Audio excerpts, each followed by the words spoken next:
నమస్కారం, ఘంటారావానికి స్వాగతం. ముందుగా ప్రధాన అంశాలు. 3 పంపులు ఆన్ చేసి హంద్రి నీవాకు జలాలు విడుదల. సీమలోని 6 లక్షల ఎకరాలకు నీరందుతుందన్న సీఎం.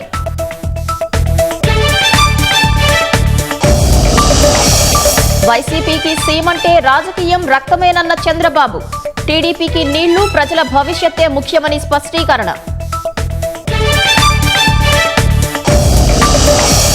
ఫ్యూయల్ స్విచ్లను కెప్టెన్ ఆఫ్ చేసి ఉండొచ్చన్న వాల్ స్ట్రీట్. పూర్తిగా నిరాధారమన్న ఇండీ పైలట్స్ ఫెడరేషన్.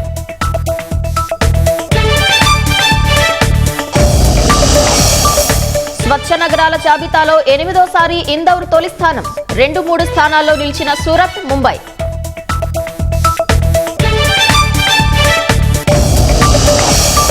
నష్టాల్లో ముగిసిన దేశీయ స్టాక్ మార్కెట్లు. 375 పాయింట్లు క్షీణించిన సెన్సెక్స్.